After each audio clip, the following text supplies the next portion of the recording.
Okay, so this lecture is about the rise of sentiment and scale of politics that leads us into World War One and through World War One. We've already talked a bit about the process in which Germany and Italy became unified. And that process, get rid of that thing, also is going to lead to some of the tensions in Europe that gets us into World War One.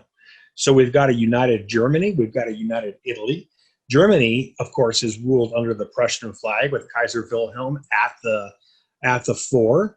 And what's going to happen is that Kaiser Wilhelm and Otto von Bismarck will continue to cement Germany's, that brand new country, its power throughout Europe. As that happens, you're going to see that balance of power continue to shift. And so there's some issues that lead us into this war as a result of that and some other things. So anti-Semitism is part of the beginning of this lecture only because it's not something that starts just before World War II and the Holocaust. It's something that's been going on as part of leading into and through World War I. Anti-Semitism is, just like today, limited to right-wing fringe conspiracies, those kinds of people that like to state that Jewish people are in some kind of great cabal and they're trying to bring down society somehow, and it's inflated by sick humor, I would say, and media representations in certain regions that like to get into the idea that the people to blame for all one's ills are in some way Jewish or Hebrew Semites. And so that brings us to, why is it that anti-Semitism becomes such a thing in Germany? And the answer to that is that the government of Germany needed somebody to blame when they did the unthinkable, which was to officially, I'm not going to say unofficially because we'll get to that, officially lose World War I. And so when Germany has to surrender as part of World War I, they need to tell their people why. And the people were, heavily nationalist and pro-Prussian and pro-Germany. And Germany was really just playing in their version of the Super Bowl at the time, saying that you've got a country that is fairly new and it's always won, and all of a sudden it's lost, and its government's trying to make an answer to that. Well, Jewish people were always kind of on the outside of nationalist German culture, which has excluded people who were not what the Germans considered to be something that you might say in the Nazi regime, Aryan, which is kind of a made up idea. But anyway, the deal is that the untrue truth that the German government will speak is this concept that German and Austrian Jews were not serving in the war, and they did everything possible to try to destroy Germany. And one of the things that you could always ask a conspiracy theorist, which they'll always have a fun and ridiculous answer for, is to what end? Why would Jewish people born in Germany, or Jewish people, meaning of that faith, born in Austria, want to destroy their own country, the one that they grew up in and their families are in? Why would they wish to do that? And so you ask that question, well, to what end are they going to try to destroy Germany's part in World War I? And it's hard to come up with an answer to that, because in reality, German and Austrian Jews served as German and Austrian soldiers in the war as much as any other group did. And so this backstabbing by the government, who is trying to find a scapegoat, is going to be a horribly unfair thing. But it is an easy thing for them to go into, because there already was this sort of anti-Jewish sentiment which existed among these right-wing fringe conspiracies. And these right-wing groups are going to gain power after World War I. And so let's talk a little bit about this idea. First of all, Marxism was something that all of Europe was not a fan of. Marxism, well, except for, of course, one faction over in Russia, Marxism is something that people were kind of afraid of, in fact, because it called for the complete end of everything that people knew as far as politics, society, and economics. But there are people who are converting to the idea, mostly lower class, industrialized citizens, people who are forced to work in factories and whatnot with very little pay and very little support from the government or from society, are looking for anything that kind of solves the problem. And Marxism promised to solve some problems that it never really does. And so you've got authors, for instance, that will write a bit about how Marxism is better than capitalism or monarchies or what have you. Ultimately, Jewish people are going to be among others over in certain parts of Europe that will adopt Marxism as a concept. But it's not just Jewish people. It's a lot of people, including Jewish people in certain regions, will adopt certain ideas that are Marxist. It's just that when the German government and the Austrian government start to focus on, they're communists and therefore enemies of the state, they only focus after World War One on Jewish Marxists. It's one of those things that happens when a government and a people are looking for someone to blame for something. And so here's some of the stereotypes that come out of World War One. Jewish people had started the war to bring Europe financially and politically to ruin so that Jews could better control those regions. That's the to what end. Again, it's still a why. Jewish people exploited the misery of the war to enrich themselves and prolong it to lead the Bolshevik Revolution, basically saying that the Bolsheviks were all Jewish, which is not at all even close to the truth. So you even get this kind of media that shows up, right? Very stereotypically offensive media. Basically, believe me, this guy here with this kind of view of the cigar and the hat and the beard and the gold, and basically shaking your hand with his left hand that was done on purpose, right? Jewish people who were responsible for not only killing Christ but also World War One. Over here, there's all these dead Europeans and a Jewish person with accentuated features counting the gold that he gained, and you've got a Jewish baker stabbing the back of a German soldier who's defending the homeland. And you've got over here Jewish people behind the Soviets and the United States and Britain. They're controlling these countries who are the enemies of Germany, that sort of thing, right? This is all kinds of crazy propaganda that gets worse and worse as time goes on. One of Hitler's most famous quotes is that he said this one thing. He said, if you tell the people a lie enough times, they will eventually believe it. And that's the truth of any kind of propaganda. If that propaganda continues and continues and continues for so long, people will start to believe it. And that includes what happens in Germany and Austria leading up to, through, and after World War One, which is you've got Jewish people being blamed for the loss of Germany and Austria in that war.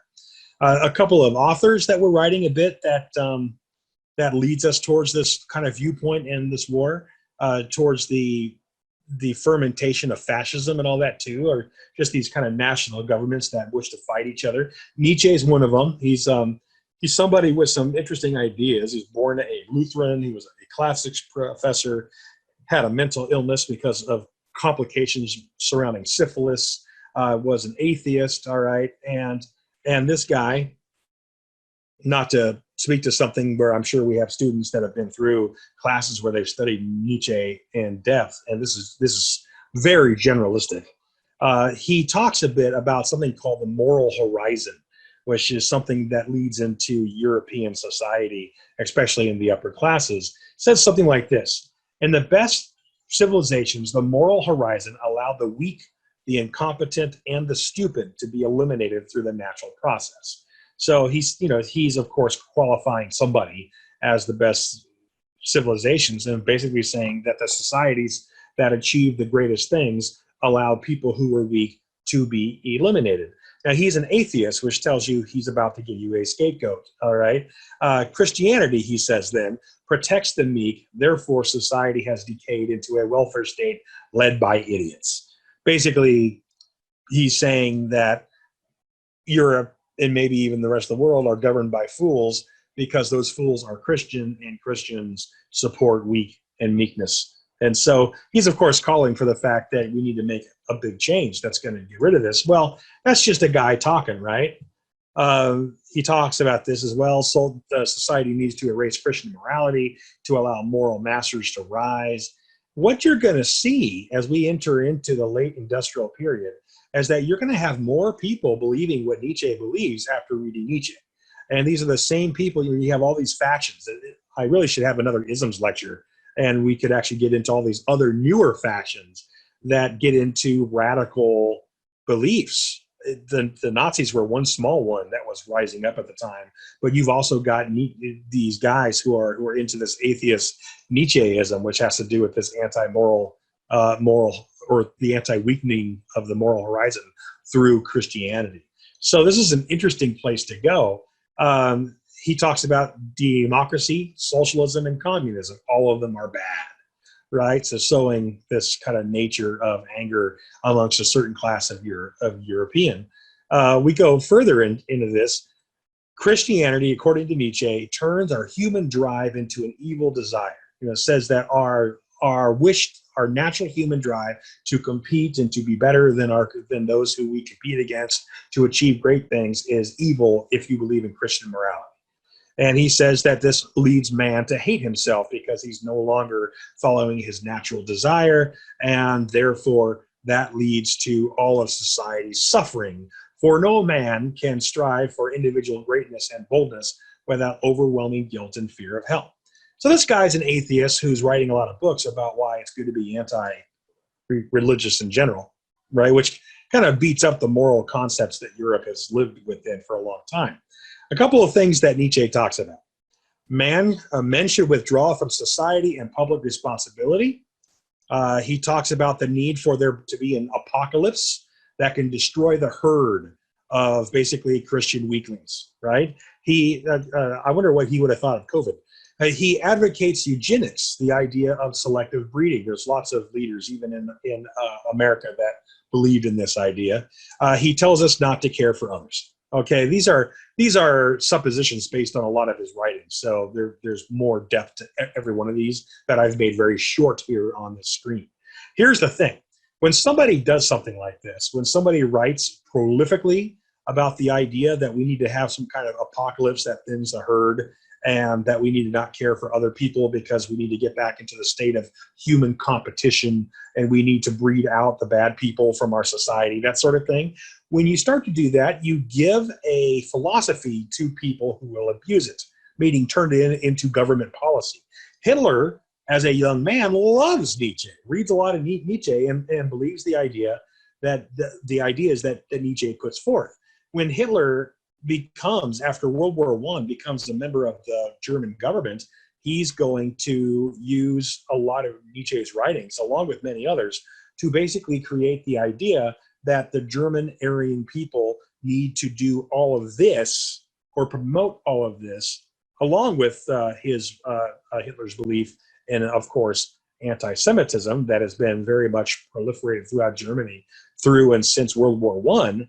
And you're going to see this belief, these ideas be turned by Hitler and eventually the Nazis into this concept that fascism is what would support Nietzsche's ideas and make a better world.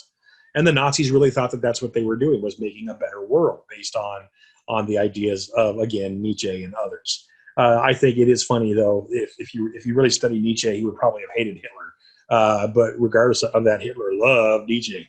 All right. And so just the little moral warning, Nietzsche was careless with his ideas. And of course, if people believe in careless ideas, they sometimes can do some pretty dangerous things. So the Bolsheviks, I'm going to talk about the Bolsheviks. We haven't talked about World War I yet, and all this stuff really comes to a fore in World War I. So I just want to give you the background of things that are happening as we get into World War I. Tsar Nicholas, what happens to him? World War I is already in operation. Tsar Nicholas II, the leader of Russia, is dragging 11 million peasants into the war. This is just one big war that Russia's been fighting amongst many big wars. Russia's pretty much lost everything since they have ever tried to fight the Prussians, who usually beat the Russians. All right, it's just that Russia's a huge country, so it could hang on, right? Anyway, Tsar Nicholas was not really successful yet in fully industrializing Russia. He had tried to do it. Russians were not too happy with it. It wasn't a state of capitalism that was leading people into like a large upper middle class kind of style of leaders of industry creating a system of capitalism that was good for some and not good for others. This kind of duality that we have in Western countries. But of course, that creates a lot of money. This is state-controlled industrialism, and you've got a lot of really angry, sad, poorly oppressed people who are part of the industrializing system in Russia. And I've mentioned this before, but if you read Russian writing of this period of time, it's generally extremely depressing, right? This is not a happy country that Tsar Nicholas is leading. He's oppressing a lot of his people, and those people are now forced to fight in World War I. And it gets so bad that a couple of years into World War I, the Russian people who are serving as soldiers on the Eastern Front are not well supplied at all with food or weaponry or anything. It's really bad. There's no way for them to win. There's even a point where some parts of the Russian line on the Eastern Front are stuck with only a few bullets per day to shoot at the Germans and Austrians. It's just not good. So you're going to have demonstrations of people who are very angry in 1917. And there's going to be women who actually in mass demonstrations during World War I who will convince the soldiers to actually defect from the army and join the Bolsheviks. And eventually you're going to have a revolution. And the Bolsheviks are only one part of the group that's going to revolt.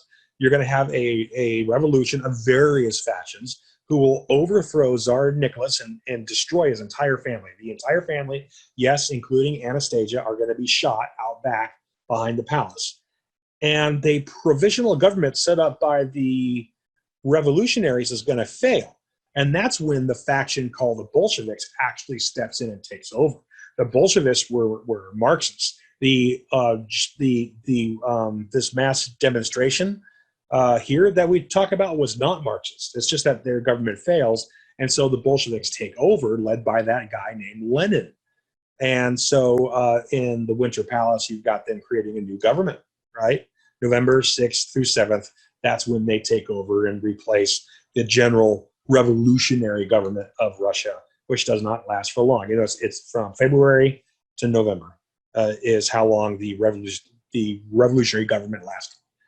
Okay, so that's the beginning of a new Marxist nation called the USSR, the Soviet Union. Is what it is. USSR withdraws from World War I after giving a lot of land over to the Germans and Austrians, and we move forward. Okay, so these are the things happening leading up into and through World War I. The attitudes of anti-Semitism in Europe that will gain traction amongst the losers of World War I, especially. And you've got, of course, ideas like this. He's not the only guy, but ideas like this that lead towards people willing to eventually wipe out millions of those that are not the right kind of person. Again, when we talk about the idea of getting rid of the meek and eliminating people, right? And when we start talking about those ideas, those are going to be translated by Hitler into Jewish people especially. All right. Those are the meek. Those are the people who are weak. Those are the ones that we need to selective breed. Those are the ones that we need to get rid the herd of. And that's how the Nazis will use this after World War I.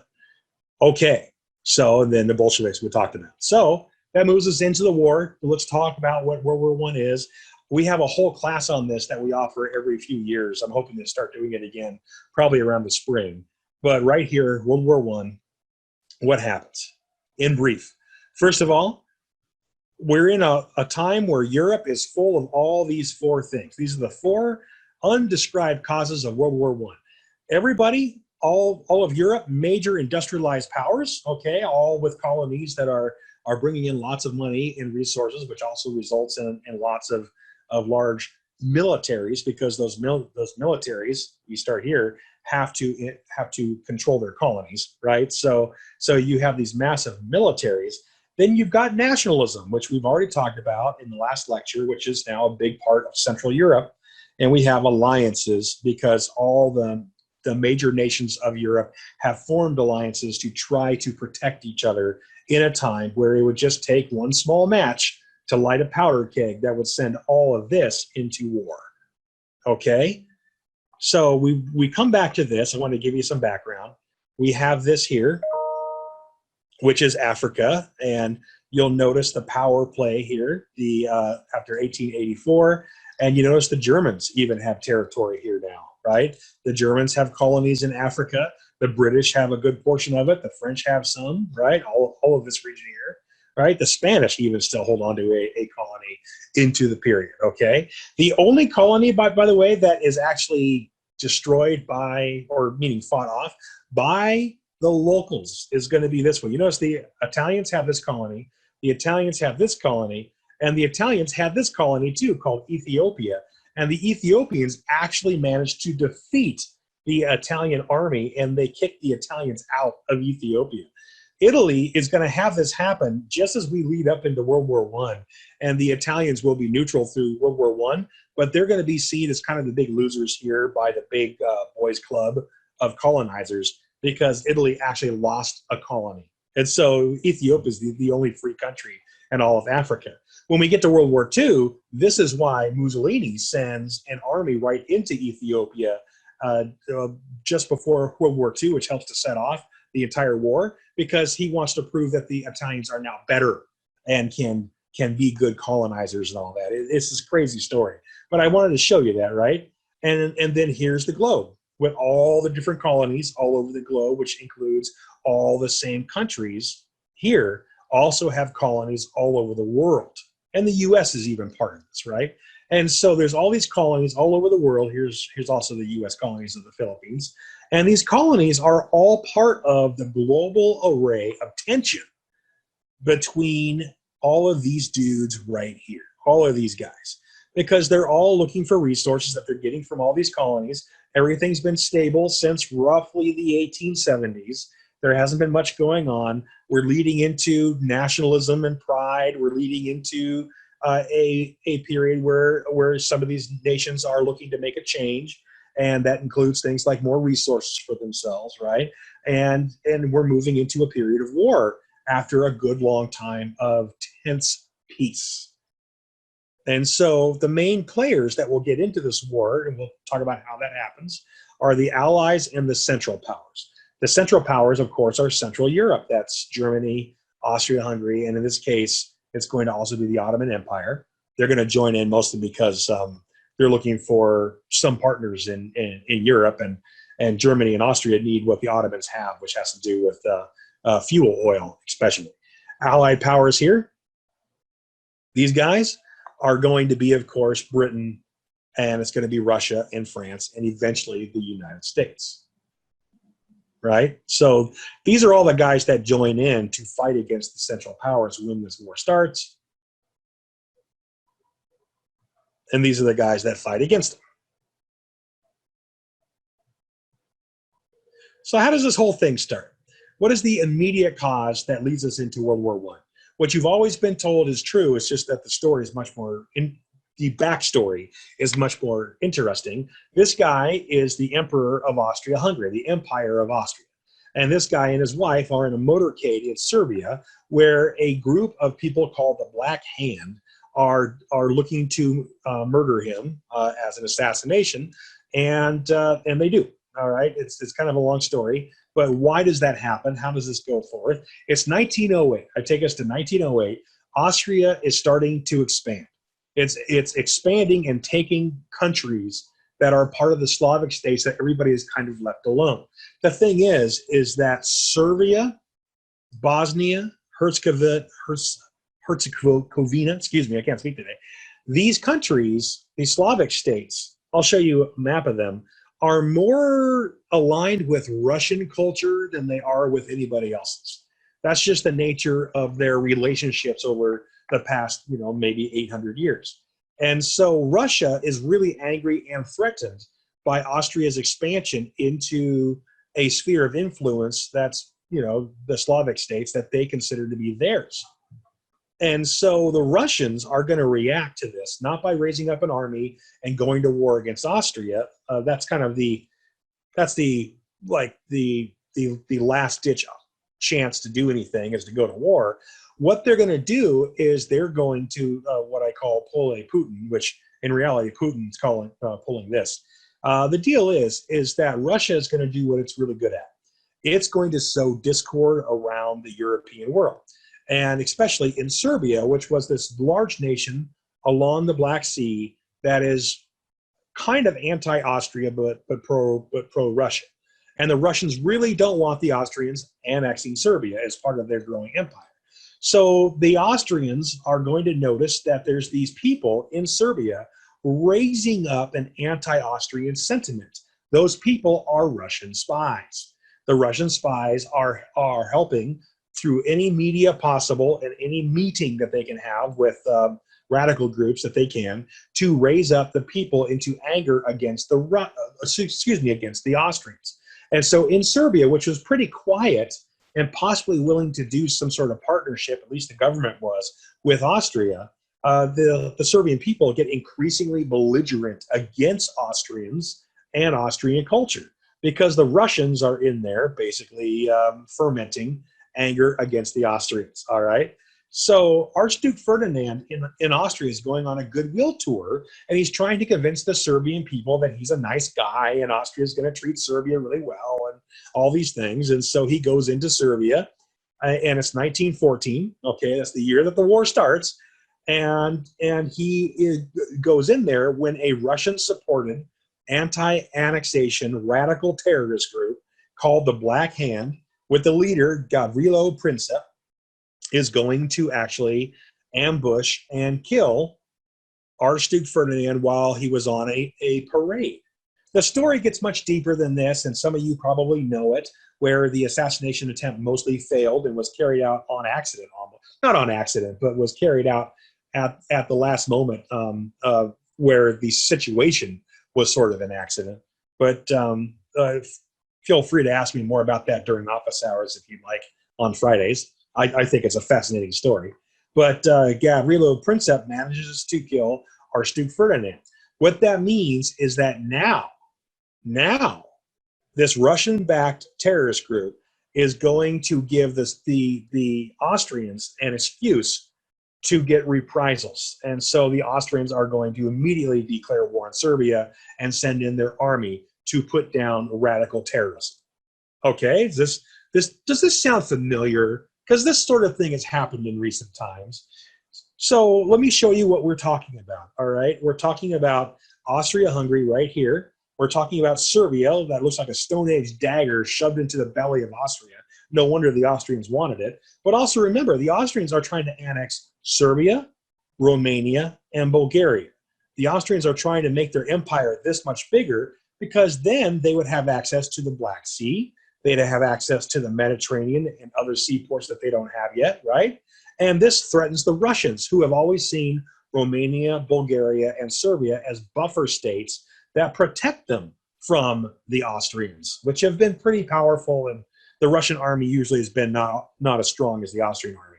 So the Russians are trying to sow discord, right? So here's your line of thinking. Austria-Hungary wants to be a part of Serbia. Serbians assassinate the leader of Austria-Hungary. 3, Austria-Hungary invades Serbia. And then France, Britain, and Russia object because Serbia was something that France and Britain said that invading Serbia would have been, well, a cause for them to get into a war with Austria-Hungary. What I mean by that, because we haven't mentioned these guys yet, is that Britain, France, and Russia are very concerned about Austria-Hungary and their buddies Germany expanding. And they're very concerned about there being cause for a war. And the British and the French, knowing what the Russians are doing by trying to create sentiment, anti-Austrian sentiment in Serbia, they've decided to try to break Austria-Hungary from starting a larger war. And so what Britain and France do is they actually tell Austria-Hungary, if you go into Serbia, it's obvious you're going to be starting a war here, and you're probably going to suck the Russians in. And we don't want to have a giant war. We all have these big militaries. We're going to destroy each other if you do.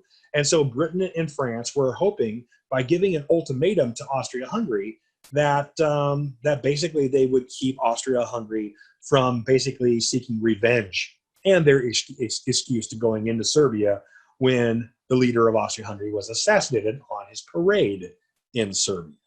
And so Russia, France, and Britain again are saying, Austria, don't you do it. And Austria says, we don't care.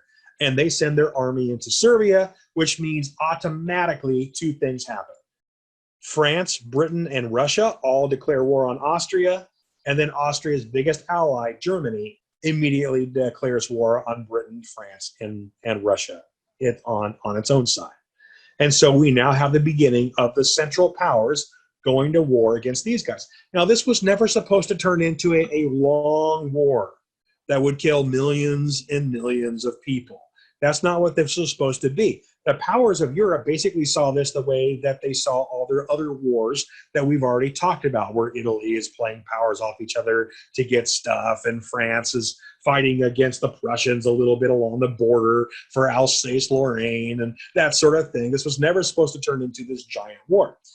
It's just that nationalist sentiment in all these countries, including Britain, nationalist sentiment had become so strong that nobody wanted to lose. This was one of those wars where everybody had to win. And these are all very powerful countries. It's just that to lose to the enemy is to say that your culture and your way of life and your military is worse than the other guys. And so they really didn't want to lose. Nobody wanted to lose. And so this became this giant contest to prove who was better. And of course, the people that get to die are all the young soldiers that are part of these kind of nationalistic governments of Europe.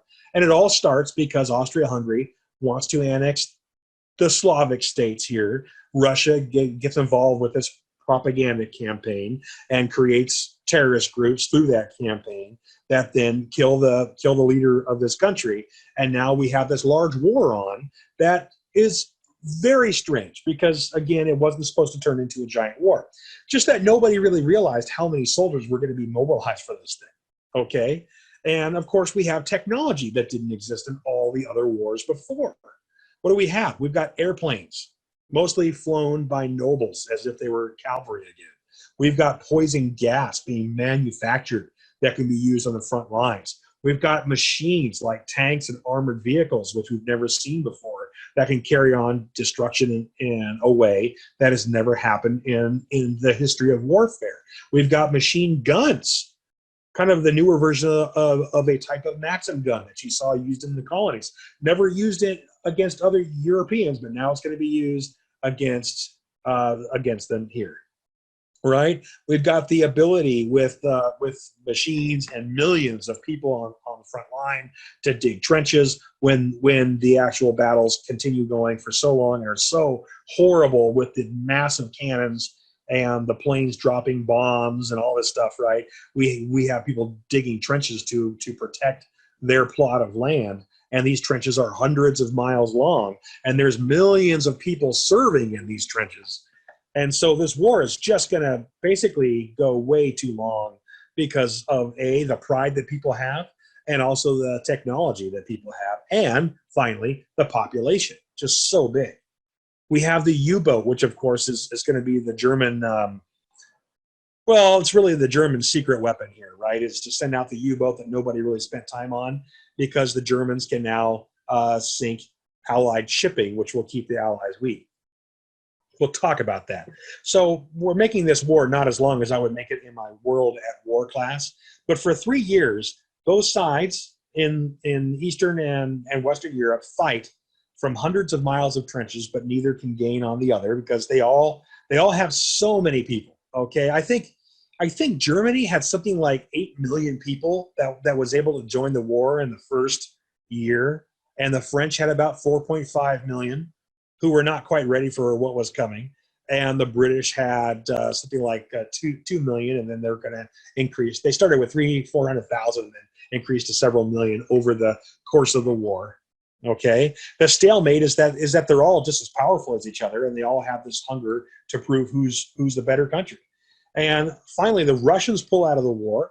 When the Russians pull out of the war after the Bolshevik Revolution happens, November 6th and 7th, we now have a situation where Germany and Austria can focus all their troops on the West instead of focusing on Russia and the West. Now, here's the thing.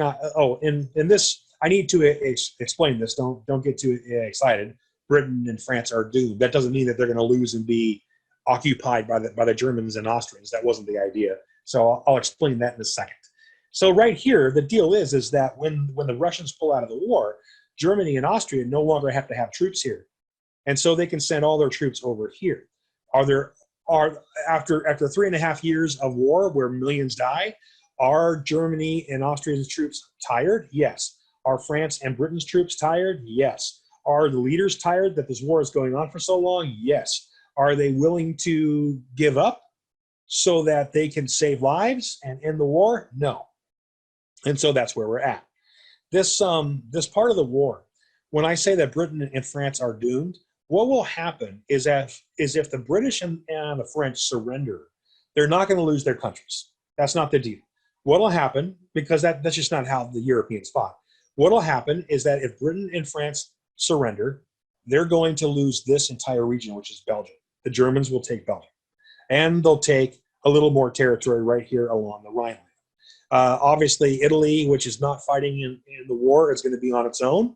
And part of that war is that Austria is trying to take Venice back, and we talked about that in the last lecture, right? Over here, there's nothing that's going to happen because when the Bolsheviks pull Russia out of the war, the Bolsheviks are going to give away a few tens of thousands of square miles in this region right here to the Germans and the Austrians, mostly the Germans. Okay, so the deal is that the people that are going to suffer, basically British pride, French pride, and a little bit of territory right here. That's what they'll lose. But they're not going to do it. So America, what's America's role?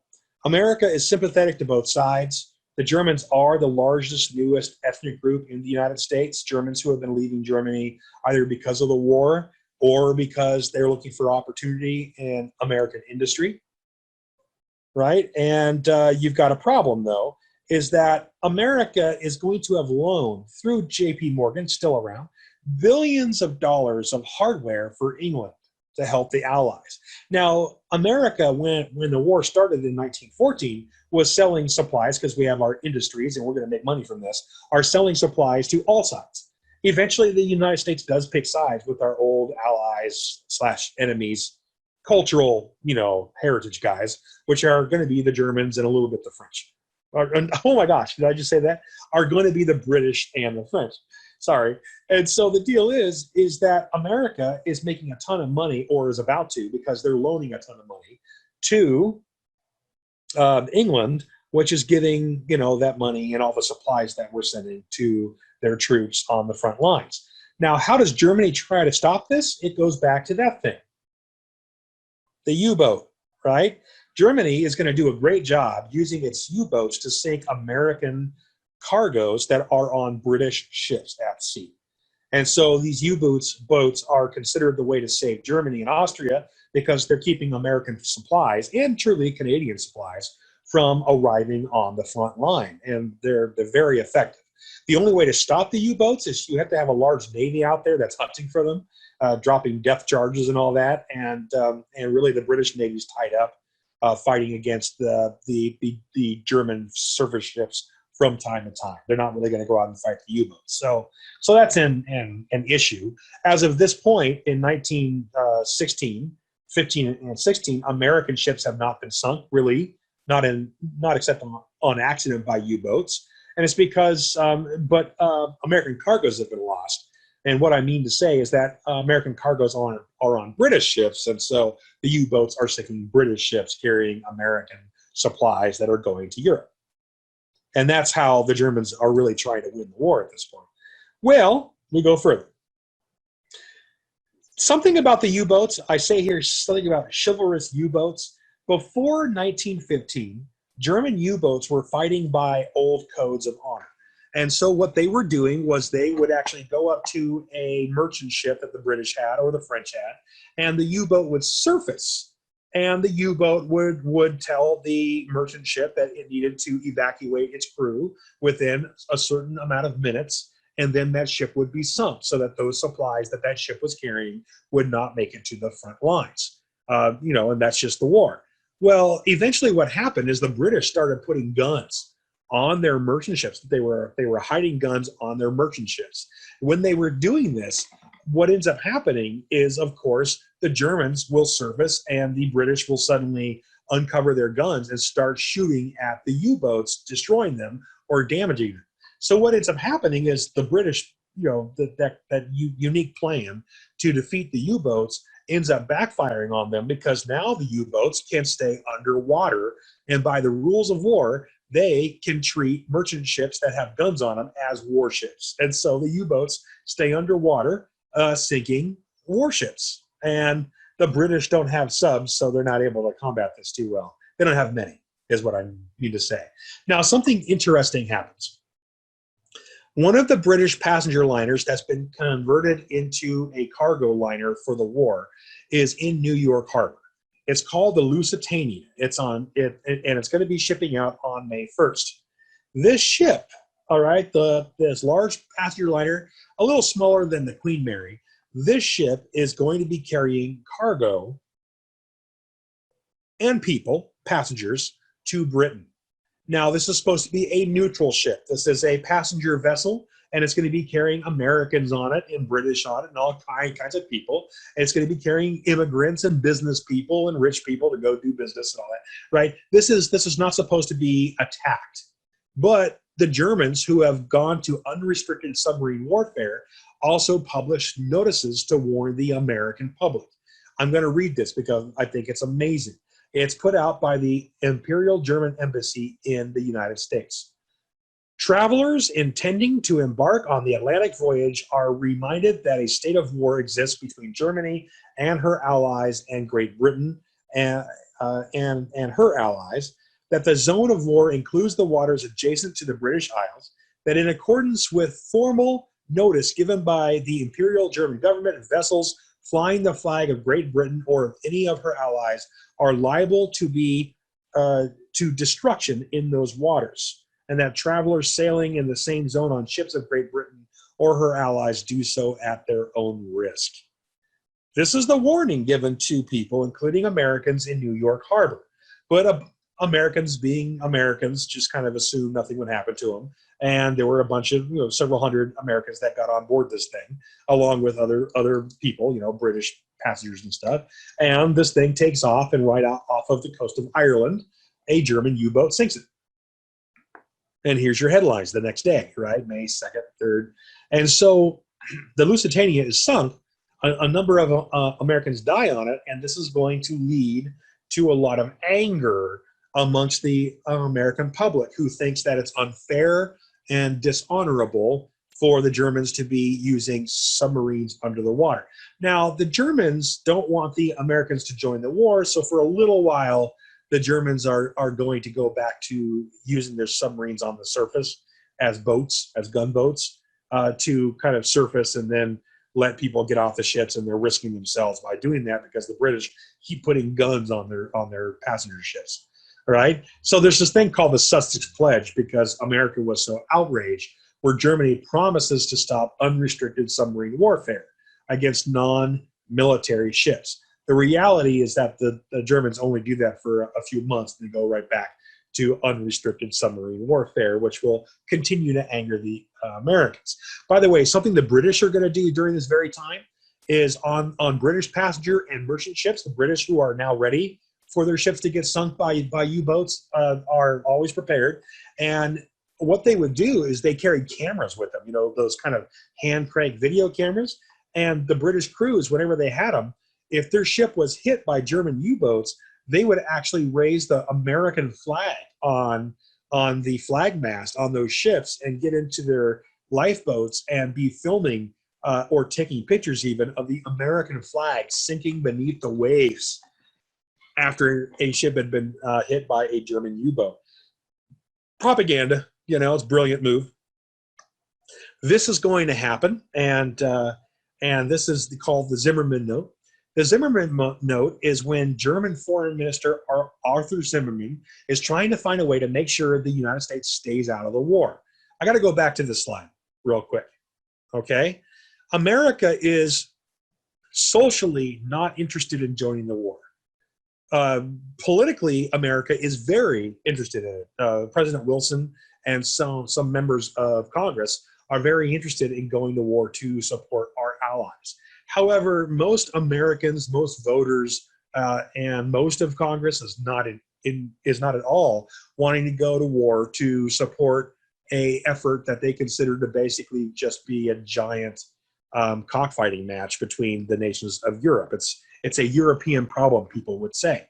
Well, the deal is that politically we're going to have to get into the war, because if Britain and France lose, America will lose all of this money that American workers are paid to make, all the billions in hardware and guns and uniforms and planes and all this stuff that's being shipped to England and France. And so losing all that money would throw us into a major recession. So the United States is going to have to join if Britain and France are going to have to surrender.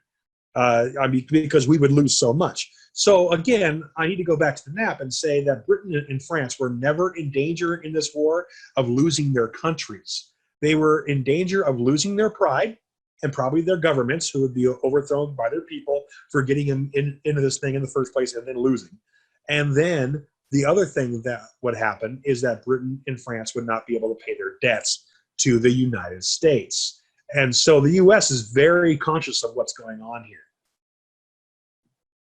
So that brings us here, all right? German Foreign Minister Arthur Zimmermann is trying to make sure the United States stays out of the war because Germany is getting ready to win it. They're very close to winning it by the time we get to 1917. And so this is an interesting telegram that states that if Mexico joins the German cause, meaning if Mexico starts a fight on the border of the United States, the Germans would help to find a way for Mexico to regain its territory that was lost in the 1840s during the Mexican-American War. Guys, that means everything from California to Texas is what the Germans are promising to help the Mexicans get. The reality, the realpolitik, is that it's likely that if Mexico had joined in and started attacking the U.S. border to keep the United States busy, it's likely that Germany would have never done anything to help Mexico actually make war on the United States. That would have been really weird. It's just, this is a ploy to try to get the Mexicans to start fighting a war against the United States so that the United States would be too busy to help the Germans. And this is a very final play because Germany was within months of winning the war. So that's kind of the deal. Why were the United States actually, why did the public actually think that this was real? Because there was a rebel named Pancho Villa who had been attacking American coastal border towns is what I meant to say, sorry. He had been attacking American border towns as part of his fight against Mexico, and Pancho Villa, his story has become this thing that ended up on movies at the time and in books, and Americans generally believe that Pancho Villa, you know how the media is today. The media was even worse back in this time with a thing called yellow journalism and told tales of how large bandits were going to make it as far north as New York and kill lots of Americans. So when the Zimmermann note is discovered by a British intelligence officer, that note is given by that British officer to his boss. His boss then sends it, of course, to the British government. The British government sends it to the United States, and the U.S. media says, oh my God, Germany basically is trying to get Mexico to declare war on us, which is almost like a declaration of war already. And so the Americans have already learned to not like the Germans because of German war tactics, and the American media, which has been very largely influenced by the German media, has seen the Germans as being the bad guys. Let me show you some of that propaganda. The German hat, right, this Prussian hat here, destroy this mad brute who is holding the civilized nations of Europe hostage, right? Culture, right? The killer of culture, right? These kind of King Kong motifs are very common at the time to represent the horror of Germany and Austria against the civilized people. This lady here, by the way, her name is Columbia. Her image is also the Statue of Liberty, is also Lady Justice, is also on Columbia Pictures, which is a whole nother weird story.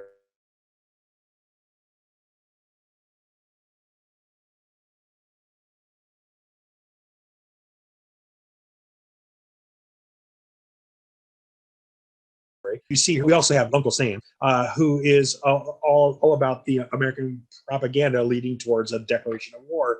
We need to defend against this brute, right? I've got lots more propaganda pictures. I just tell we don't need to worry about that right now. This slide obviously did not work. I could actually do this.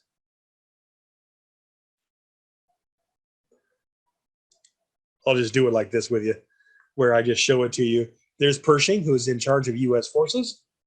Americans in the trenches. That's what our soldiers look like. Most of our soldiers that do go are going to die of things like the flu. In fact, the Spanish flu is something that American troops bring with them. That's a whole other problem. We have, of course, the destruction of many big cities in Europe as a result of this war along the borders of the trenches. American tanks, American soldiers who were not at all ready for this war. When the Americans showed up, they had to be trained for months in Europe to handle it because they were not at all prepared for how bad this war had gotten. American troops right there getting ready to go to the front, right? There we go. We made that work. So what we call them, it's 1918 when U.S. forces are actually ready to fight. America declared war on Europe or on Central Europe in 1917. It's just in May of 1918, the troops who have arrived are now really trained. And so they're going to be going into the fight. And it's just a lot of young, motivated, energetic people who joined the war at the last moment. And when Germany and Austria were about to win the war, just because Britain and France were running out of everything they needed to fight, the end result is that having a whole new army showing up is going to overwhelm what the Germans and the Austrians do, and the Germans and Austrians are going to have to finally surrender after U.S., British, and French forces push the Austrians and Germans back quite a bit. So the war ends on November 11th, 1918, and that's, of course, why we celebrate that day, Veterans Day, on November 11th. It's really Armistice Day. Casualty numbers, this is insane, guys. No war in human history has ever had as many people die in it as what happened in World War I. And, of course, that'll get surpassed by World War II. 700, and this isn't the casualties of the common people. This is just the soldiers killed. 750,000 killed. 1.4 million killed. 50,000 in Belgium alone killed. Italy, 600,000 people. Italy wasn't even in the war, guys. It was just defending itself from Austria, who wanted Venice back. Russia, 1.7 million killed. No wonder why they pulled out. America, we lose 116,000. That's quite a lot, though. Again, a lot of those are just from getting sick in the battlefields of Europe, which were full of disease that Americans were not ready for. Then you've got Germany, the great offense and defense players here. 2 million killed, 1.2 million killed. Turkey, this is their own issue. The Ottoman Empire does fight in the war, and they're going to lose plenty of people, right? So the deal is, guys, is that we think about 8.5 million total die, and about 21 million were wounded in this war. This is crazy insanity. Couple of things to end the story. Wilson, the president of the United States, gets to create a treaty between all the member nations of Europe. That's part of what he gets to do, because the U.S. is going to basically help win the war on the side of the Allies. So all nations at the treaty table have to agree to having democracies. This will not last in some countries, as you know. Free trade and capitalism must be how Europe works, not a bunch of monarchs trying to control everything. Reduced armaments. One of the reasons why this war went on so long is that everybody had all these huge militaries. So let's start to ramp that down. That's part of the agreement. Everybody will obey these for about a decade, and then they'll start to not. The League of Nations is going to be created that the United States will not join. Wilson wanted the U.S. to be the head, like a leader in the League of Nations, but Congress refused. And so Congress gets to choose treaties, not the United States, or sorry, not the president. And so the League of Nations is created, though, for Europeans to talk their issues out instead of actually going to war with each other. That'll last for a little while. And the Treaty of Versailles. There's many treaties of Versailles. What is it that happens here? How are the Central Powers punished? Firstly, the French and British, they decide that Germany has to accept full responsibility. Not even Austria, all right? Not even Serbia, not even Russia. The French and the British decide that Germany, who was kind of the big player here, that Germany, who almost beat the British and the French on the Western Front, that Germany, who almost made the French and British have to admit that they weren't as great as they thought they were, Germany is going to be forced to accept full responsibility. This is the one part that the German people hate the most. Now, here's the other things that happen. Alsace-Lorraine, that thing that the Prussians managed to get from France way back, is given to France. This territory along the border is given to Belgium. Schleswig, which is a resource-rich territory, is given to Denmark. Holstein is given to Czechoslovakia, a new country created to split up Austria-Hungary. And then West Prussia, that part of early Prussia, is given to Poland. And you're finally going to see Poland exist again. So two new nations are created here. Czechoslovakia and Poland comes back to being a new nation in a way that it has not been for a long time. Germany is told that they are not allowed to have more than 100,000 soldiers who will just be a police force, and 6 total battleships, no more subs, no planes, because the Germans were so effective in this war with submarines and planes. And the Germans are forced to pay 22 billion pounds, which they finally did in 2010. They finished paying this ridiculous amount of money. Okay, so it was something like $30 million back then, but in our money today comes around to 22 billion pounds.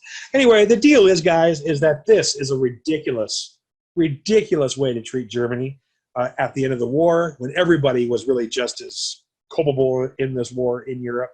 And the end result is that the German people are going to be forced into a recession and a loss of pride. The German people have been treated like this for their entire existence up until they created a nationalist government in the 1860s. So keep in mind that the German people are used to this happening. They're used to France and other nations taking territory from them. And so the German people are going to resent this all the way in to having a moment when a guy named Adolf Hitler says, let's go get all this back. And Adolf Hitler is kind of treated like a new Otto von Bismarck. So this here is why there's going to be World War II, right here.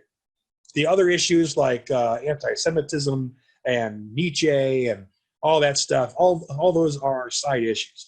This is why World War II has to happen. It's ridiculous. So part of World War I also involves the colonies fighting wherever they can send the colonial militaries. Ottomans were fighting in World War I too, so what happens there? The deal is that there was one major battle fought between the British colonists, which involved part of the British Navy, and then, of course, Australians. And the Australians still memorialize this event. I've known Australians that have cried when they talked about this event, and it has to do with Gallipoli.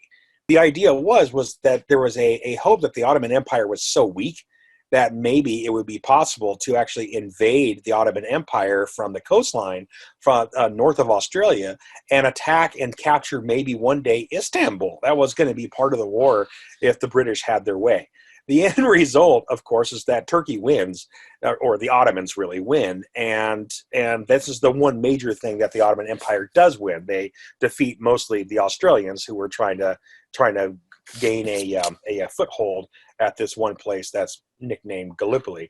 Well, the deal is, guys, is that the Ottomans don't win anything else, really. Ultimately, the Ottoman Empire is going to collapse by the end of World War II, and other groups are going to move in and take over control of important regions.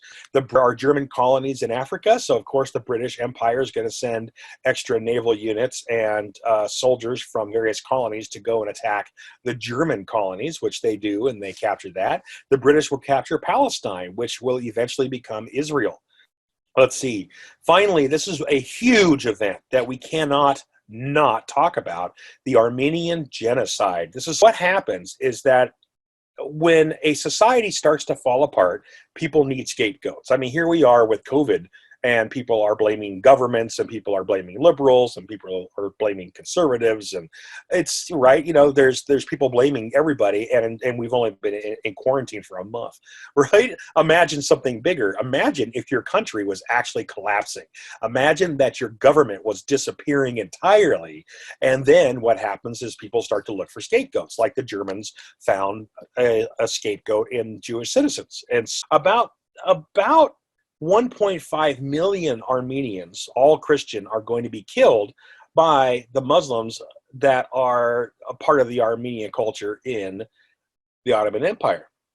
And there's going to be something around, there's going to be several 100,000 that actually leave and flee and go to places like over here in the United States. But as the Ottoman Empire is collapsing, this is the big moment, right? 1915 is the height of the Ottoman genocide, where you've got Armenian Christians being wiped out by Ottoman and Armenian Muslims.